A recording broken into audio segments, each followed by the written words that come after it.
Good evening and welcome to a very special edition of Ben Shatliffn Tonight, the Prime Minister in Crisis. First of all, once again, I want to welcome good friend and former Liberal Democrat councillor Steve Wright, who specially at a moment's notice come on to have this special discussion this evening. I know I've also mentioned about other people as well, possibly coming on at some stage, but I was going to look at doing something over the weekend. That could still happen, but in view of drastic events which have happened over the last 48 hours, I couldn't let today go by without trying to do something. So, Steve, thank you No problem. Is it short notice because we haven't got any party poppers or anything like that to start us off with, or I anything don't like know. that? I didn't know not to put the flags out, or this is water in here, not wine, not vodka, or anything like that.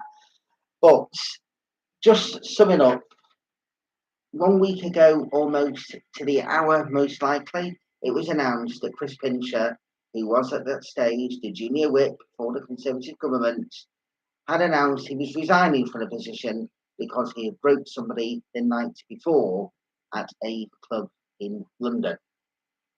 The following day, he was finally suspended from the Conservative Party. This then led to all kinds of various different discussions regarding the Prime Minister over that weekend. On Tuesday evening at around 6:15, this Health Secretary, or former Health Secretary, Sajid Javid, announced that he was resigning. He was fed up of the Prime Minister. So that was one Cabinet Minister down. Then just a matter of moments later, the Chancellor of the Exchequer, Rishi Sunak, announced he was also quitting the Cabinet. Two Cabinet Ministers down, two of the most senior. Then after that, there was many more. Not just cabinet ministers, junior ministers, parliamentary private secretaries, and a whole variety. As it stands at the moment, it's 50 plus. No prime minister in recent modern history has ever had a situation like that. And then yesterday, after Boris Johnson appeared at the Parliamentary Liaison Committee, which took place in Westminster in the House of Commons, where he was answering questions, he was then greeted by a series of cabinet ministers, including the chair of the 1922 committee, Graham Brady, and he was asked politely if he would step down because nobody had confidence in him within the government, or the majority of people. But he remained buoyant and said he was not going to resign. Even his own parliamentary press secretary was trying to say that he was going to remain buoyant. He'll be doing a statement with the new Chancellor today, but then that was still said it was going to be next week at some stage. But then not long after, Boris Johnson sacks his old rival, Michael Gove, who was the Duchy of Lancaster, the Minister for Levelling Up. In other words, he levelled up an old quarrel and got rid of his old enemy. Today, just after 9 o'clock this morning, it was announced that the Prime Minister would be announcing that he was planning to resign. And then today is around 12:30, after a week of turbulence and all kinds of various different stuff, Boris Johnson announced that he will resign as leader of the Conservative Party and Prime Minister of this country. But he's not going to go yet. He said he will wait until a new leader is announced. They said it could be October, and then it's even been said November.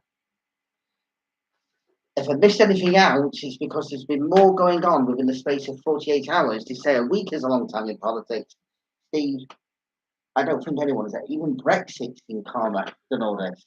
Yes, we can remember back to Brexit and how all that was unfolding in front of your eyes, and you thought things like that. And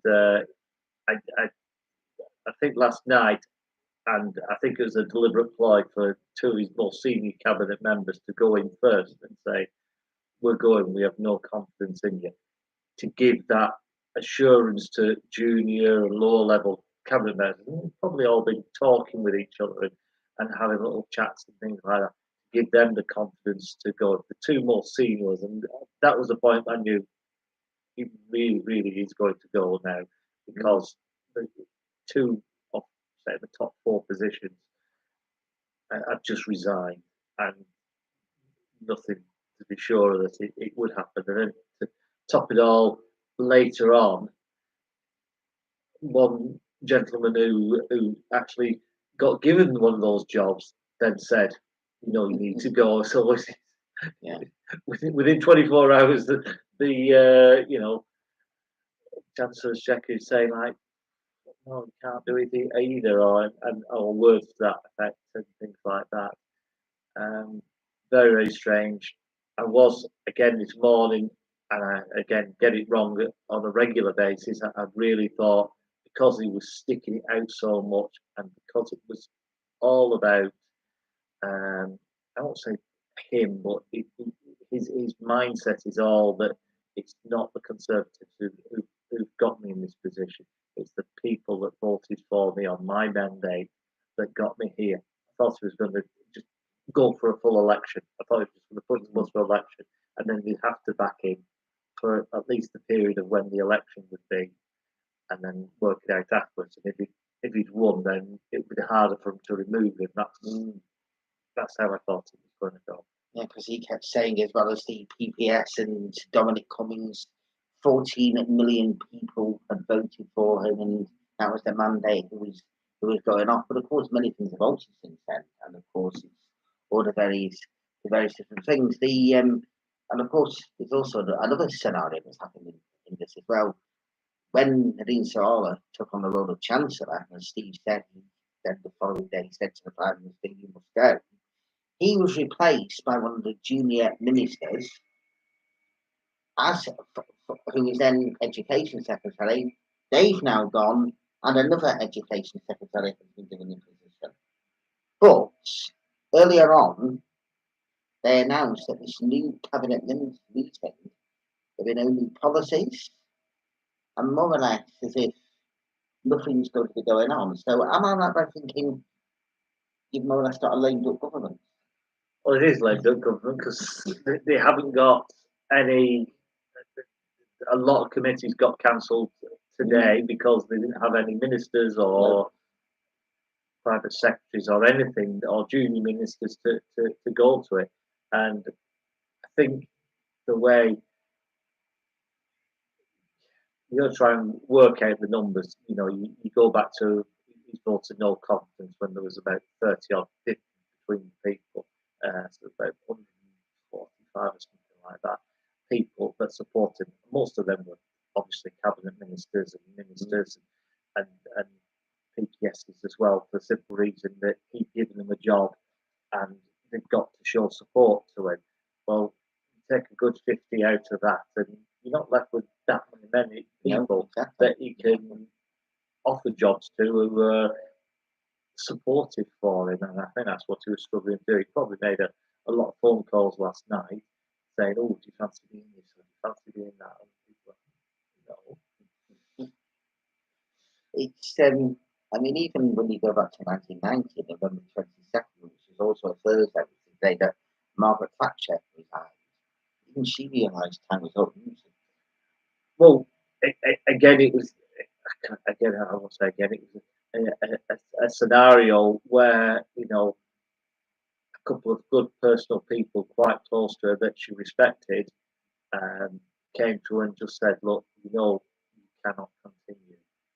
We've got the vibe of the people in the party, and it'll end up very, very embarrassing." Now, I think I would expect on numerous occasions people have tried that with him, and again last night they tried it with him to say, it is all, you can't go any further, but he still wants us to battle it out and not take any of that, good advice that people, often say, look, because you can, and this is what he's trying to do, and this is what they're also trying to stop because it went so far. He's trying to give his own exit policy as well, and I think a lot of people are trying to stop that as well. Because different ones are saying that he can't, it's not necessarily up to Graham Brady because the 1922 committee is just in regards to about benches and sorting out leaders of the Conservative Party, etc. But I don't know, in this kind of a situation, I don't think we've ever seen them scenario is the way things have developed over the last 48 hours. And of course, whilst all this is going on, then the country is being neglected, and that's, you know, no matter what political persuasion anybody is, you can clearly see that things aren't being done, especially while there's the cost of living, crisis. Now there was talk of a big announcement regarding spending or whatever that was going to be done. Initially, it was going to be Boris and Rishi. Then it's going to be Boris and the Dean. But I don't know even if that's going to go ahead now. So I don't know. But it makes you wonder how long somebody can, in view of the whole toxic scenario of this, which I don't really think has ever been seen before in any other prime minister, even with Margaret Thatcher, I think people would say. I mean, Tony Blair, he announced he was going to go. Gordon Brown replaced him. Gordon Brown offered to step down with the hope it could then be a coalition with the Lib Dems in 2010. Yeah. Cameron resigned after Brexit. Theresa May, okay, she was kind of trying to hang on the best way she could, but she realised as she went. This, to me, seems a scenario where it would be in the best interest of the people if the Prime Minister was to actually go directly, that way a caretaker, or Yeah. even just to speed up the Yeah. leadership process. Going back to the first thing you said, this is to do with characters and to do with people and things like that. And you go around it, you know, prime ministers and people, politicians who are prime minister, want to be prime minister, and I'll just put Boris Johnson aside for a minute. They have this knack of things, you know. Going back to the incident with Partygate, just arrange a party for you. People like Tony Blair, you know, Theresa May, the thing, this gets out, how will this play out? Boris Johnson doesn't have that. The same way that when people are just hinting and just saying, look, this isn't good for you, you know, Boris Johnson got a worse result and no confidence than Theresa May did. Exactly. But she knew the game was up then at that point. Yeah.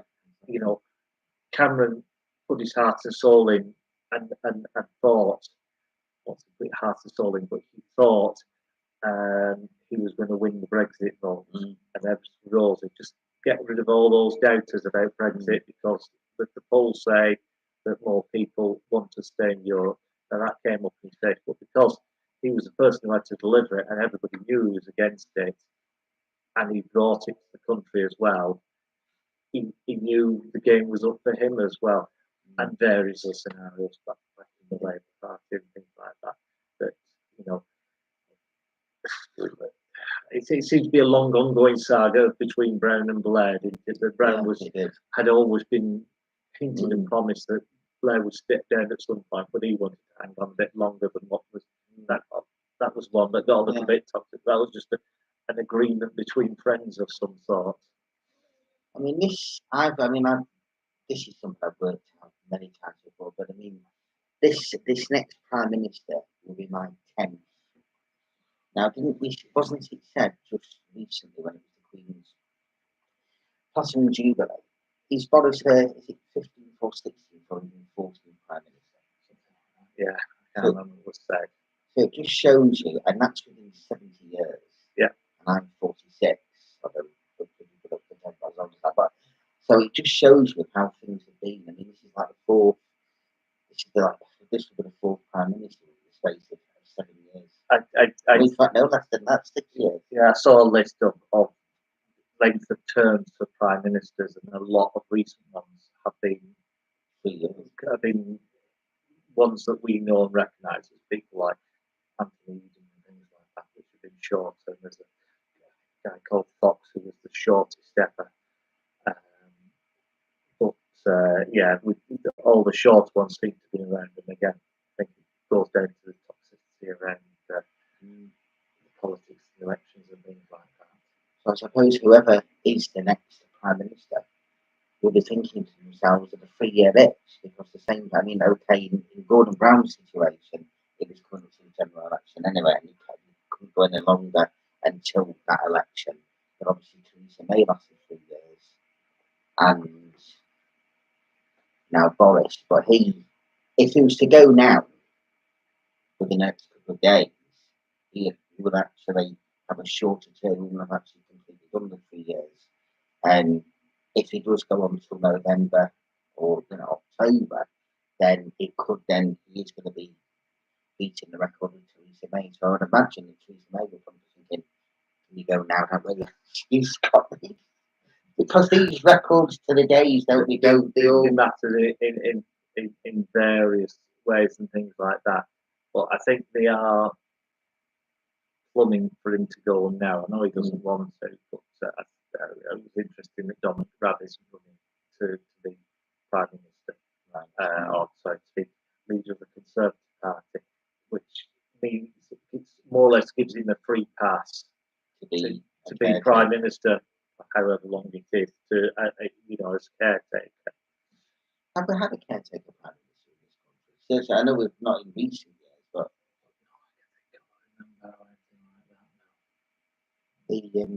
so then in effect, if there is a caretaker Prime Minister, then it could be the 11th Prime Minister that's in my scenario within the space. Then we would have had 3 Prime Ministers within the space of a few months. Goodness gracious. Now, years ago, people used to look at other countries and think about the way in which politics used to have certain countries. I mean, Australia as an example, I'm not in any way trying to say that there's any corruption in Australian politics. What I'm going to say here is the fact that they have elections more often than what we used to have them here in the UK. We've had them normally every 4 years, sometimes it would go to 5 years, depending on the popularity of the government. We are still, in effect, in the 3rd term since the fixed term Parliament Act was brought in 2010, but of course we're not. We're in a 4th term of government because, of course, 2 elections in 2017 and 19. But now, because these elections are becoming like every 2 or whatever years, it's I've got a sneaky feeling, a very good prediction that I think this will go full term. There's a lot of getting new leader Conservatives in, and a lot of mending and sorting out and trying to get a lot of trust back from the public again before they go. So you don't think there'll be a snap election later this year? There might be because you're as studious on politics as I am, and you can remember Gordon Brown, and he came in all bells and whistles, and everybody thought he was the greatest thing since sliced bread, and he should have pushed the button then. I remember the election, and then he rolled on another whatever it was, 8 or 9 months, and everybody found him out by then. If he'd gone more or less immediate in the first couple of months, he probably would have won and probably had a 5-year term on top of whatever it was, 6 or 7 months before he pulled it. He came in with a lot of good ideas, a lot. This guy's fantastic, and he's doing this and he's doing that, and he's doing the other. I think he's one of the first to have non-political people in the cabinet, bringing in captains of industry and things like that, and he pushed the button then and gone immediately. He would have won. Because let's not forget as well that back in 2007, when he became Prime Minister, back in June, I think it was either June 27th or somewhere around then. But there was also a terrorism attack at Glasgow Airport or Edinburgh Airport the following day, which the new Home, or maybe 2 days later, which the new then Home Secretary Jackie Smith dealt with. There was also foot and mouth. There was flooding. There's a whole variety of various different things that happened within the first weeks or months. And he was popular, and he seemed a breath of fresh air to people. And even though he was then very much heavily involved in politics at that stage, I was actually asked to be involved in something in the election campaign, and I was at the conference in Bournemouth, and we're all thinking, what's he going to announce the election before the end of it?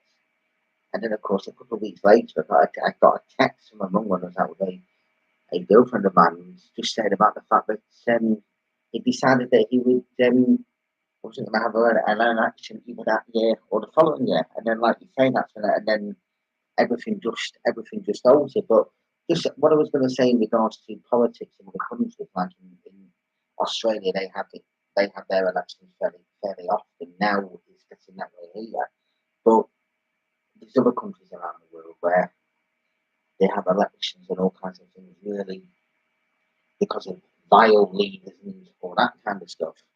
I never thought we would see anything like that here, but unfortunately, that's what we have over recent It gets a little bit like that, time. and there's a lot of talk to sort the constitution out and things like that, because I'm trying to think how somebody explained it. A lot of the rules and regulations that are done in and around prime ministers alter.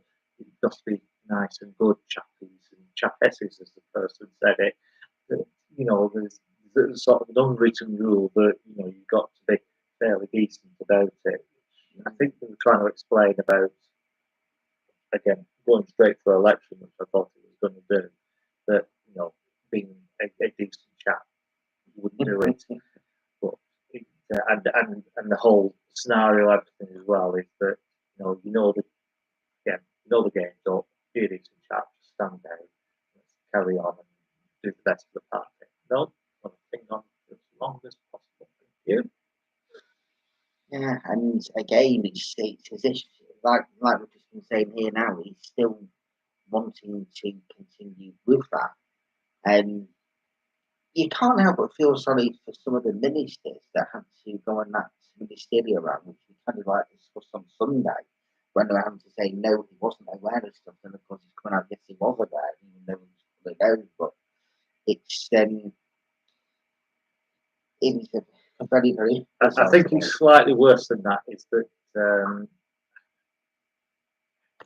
and this is really a sort of an off the record thing, but I heard someone saying it today, and just like saying, in certain environments, and the Westminster bubble's one, but we're not part of it. But, one of those. Well, you know what I mean? And in my understanding, what other people are like and things like that. And, again, they were still having to go out, even though they'd probably heard rumours and suggestions and things like that. Well, it was Monday evening when I put something on. When I put something on Facebook, I actually put onto the story and I said I'm predicting that by the time it gets to recess, then there will be a leadership contest. And I was talking to another good friend of mine. He said no, he said it's not going to happen. He's going to be thick-skinned and all this kind of stuff. And then I was talking to that same person the following evening about a variety of different stuff. And then I got off the phone and my sister-in-law had sent me a message, it's all going off. And I thought, what's going on? And then that's when, obviously, Rishi and, Sajid first and then Rishi. But I did wonder whether or not they coordinated in one sense because Rishi Sunak himself has been damaged, not just by what's been happening regarding own finances or wife's finances, but of course in part again very different stuff. But I wondered if he was possibly going to back Sajid Javid for the role of Prime Minister, which you never know, he possibly could, but yeah. Oh, well, first things, the two of them are very pally. They are sort of share similar things. They call it come from humble beginnings. They both made their money in investment banking, and strangely enough, they're both big Trekkies as well. Yeah, right. Keep sending each other messages. May the force be with you, and the force is strong in young Javid and things like that to each other. So, and the fact that it was more or less inside of a few minutes that they support each other. But like you say, I think Javid is probably the better because something that's has been tainted with his wife. It's just again, it's another an easy Labour play of the job he's in, and he's just sorting it for his missus. He won't ever sort out those Rick's tax dodgers because his missus is one. You know what I mean? Whereas Javid he's actually born in Rochdale and from and his dad was a taxi driver, so like you can't get any more localised than that. Exactly. And I suppose if they are both Trekkies then, and all Star Wars or whatever, then they possibly have both gone where no one has both gone before. Something. Sorry, I couldn't resist to say that. But it was also said as well by Sir Keir Starmer today in regards to he's also been in contact with Ed Davey as well in regards to trying to do a vote of confidence in the Commons if Boris refused to go. Has anything more? Was that just talk, or is that something? Because I don't know if it's kind of down of death, that kind of thought. Sorry, what was that? It's where he said that he'd been in contact with Ed Davey, and I'm presuming he's been in contact with other parties. Well, it may just be with the Dems to say about doing a confidence in Boris Johnson if he was refusing to go. But would that not trigger off a general election as well? I don't think it does. No, this will be an instant removal, and we don't need to talk to anybody at all.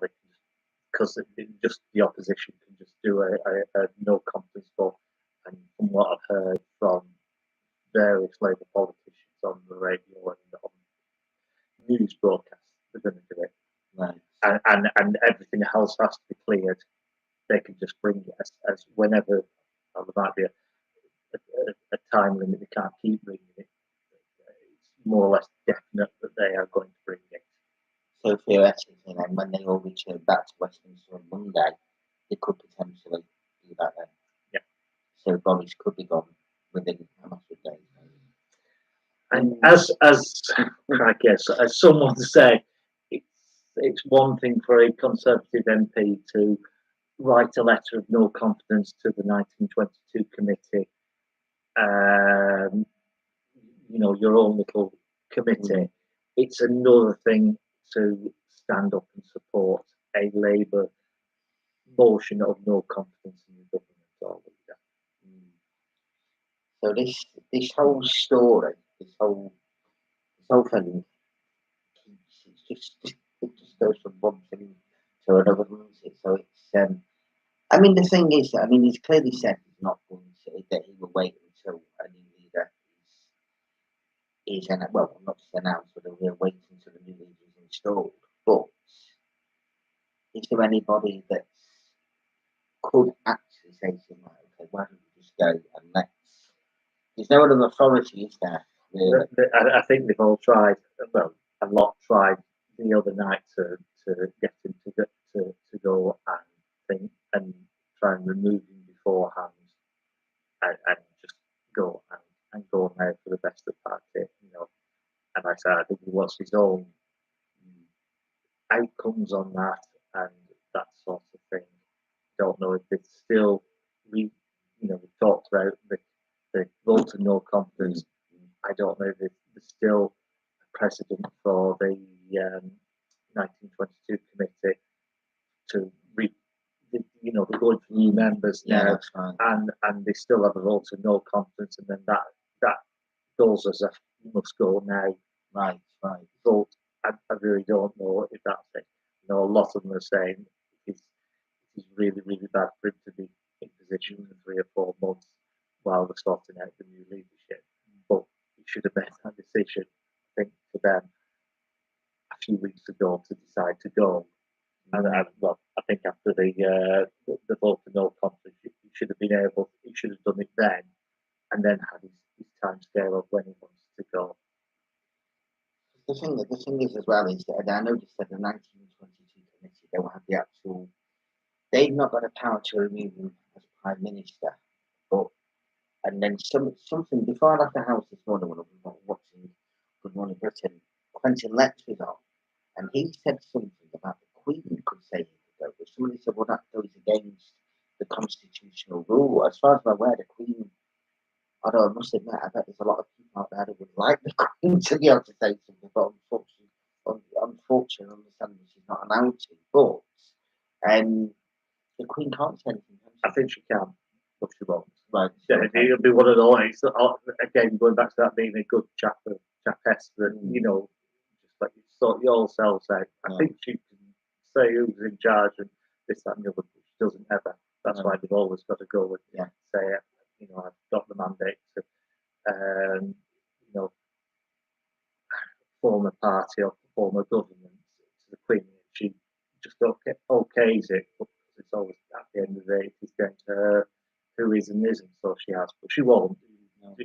That would be unconstitutional. So I don't think it is, but it would just be wrong and be probably even bigger surprises twists than we've already had at the moment.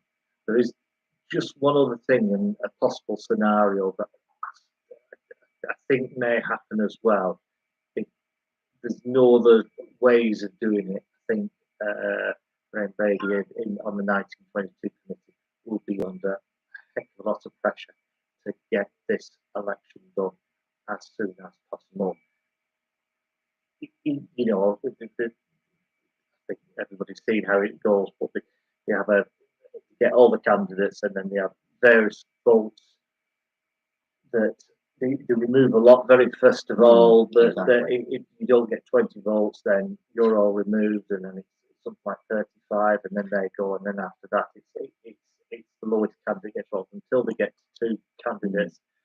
When they've got 2 candidates, then it goes to the Conservative Party itself, to all the members to have a vote. Now, what would normally happen is that it's over, and this is what Boris Johnson is wanting, that it's over a few months where both candidates go around and see various big parties and have rallies and hustings and things like that, and give their ideas of what they're going to do and everything else like that.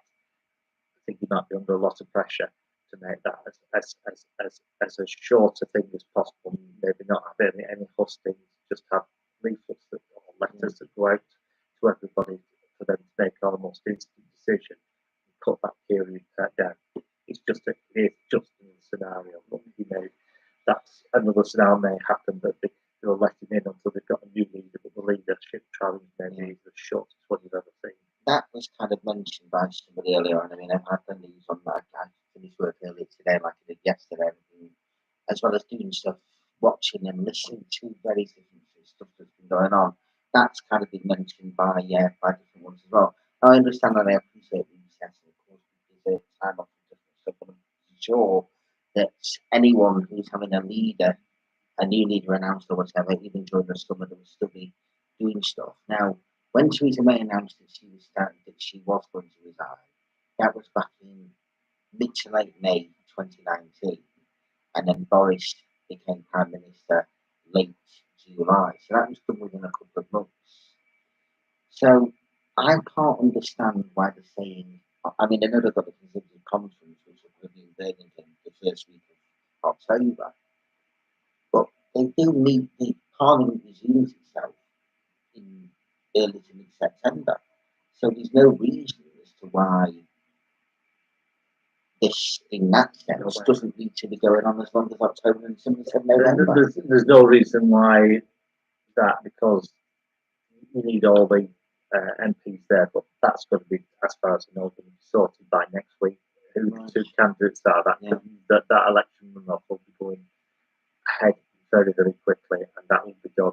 And then it doesn't matter if government's in recess or not, because it's down to the party members. It's probably better that your local MP is there, because they can get their thoughts on the 2 candidates, or his thoughts or her thoughts on the 2 candidates as well. And it was also around the same time as Boris Johnson became Prime Minister that Joe Swinson became the leader as well. Was it the day before or something like that, or even the same day? Yeah. But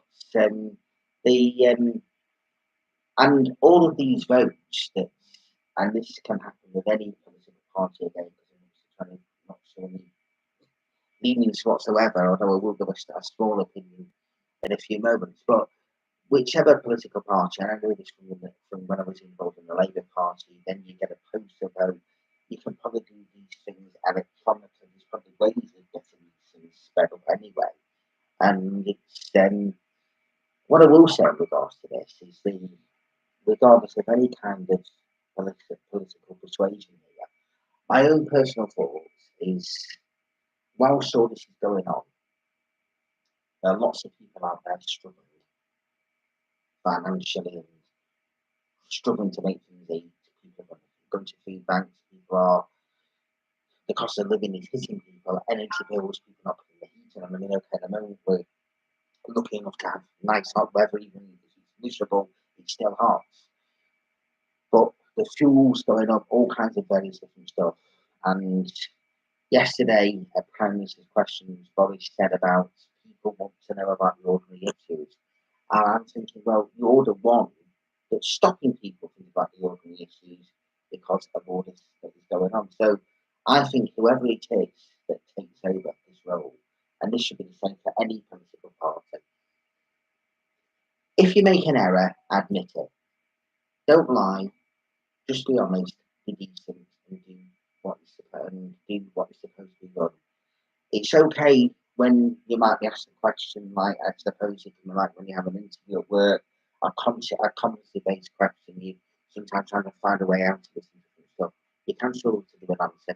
That's understandable. But when they're at, and you might give a different variety version of event, that kind of stuff or whatever. But some of the lies which have been said over recent years, it's not on for anyone that's in any kind of position, regardless of whatever political party you are. It's not on, and I think over the last, as I've said, the last 48 hours, it's almost, I'm going to say, it's almost felt sickening because of the way that, and because of the whole scenario of this. And when the time is up, you know that the time is up, and that's just my own personal thing on that. Yeah, I've just got to ask you then, have you got your invite to the wedding? Which wedding? There's a wedding going on, I believe, late July, and it's going to be happening at Checkers. And I think all the invites have just gone out today. Maybe another reason why somebody wants to hang on so he can have a nice palatial place to have his wedding party. So he wants 2 weddings then. Yes, of course. Is this the celebration? Because of course, when he got married, a Shat wedding as well, wasn't it? Last year or the year before. People saying there's invites going out. I haven't got mine yet, by the way, so hopefully it's in the post. I will say one thing, quite often during the last couple of years, with everything else that's been going on, COVID and everything else, I tweeted Boris and said various different stuff, and by sheer fluke, it happened. I tweeted in my video that I did last night, and I said, do the honourable thing, not long after it says he's resigning. So is he taking notice of that? You're ahead of me on that one, yeah. But yeah, but no, it's hopefully we've obviously shared our own thoughts and different things regarding this. Was there anything else you wanted to say at all? I think we've played it, we've gone over our time and everything, we've rattled on. I think we can rattle on for another couple of hours about it. Yeah, definitely. But no, thank you very much indeed, as always, Steve, for coming on. And this weekend, Ben Shatliffn on Sunday will be as normal, probably around 10 o'clock or something like that. If anybody else wants to come on to discuss, like Steve and I have been discussing tonight, this is something that is going to be continued. There's no so much about that whatsoever. And I know there's people from all various different parties, or people that watch this that from all different backgrounds as well. Please come on, because we can have a discussion, and we can also have a bit of fun during a very serious side of different stuff that's going on as well. But it's very interesting, and it's really great for Steve, a good friend, to keep coming on to discuss this, especially at short notice. But no, please come along and put comments as well when we do these live things as well. If you've got something you want to say, we can read this out. So, but I will say a very good evening, and let's hope that tomorrow is a brighter day for people. Okay, take care and good night. We're done. Are we done? Not approved.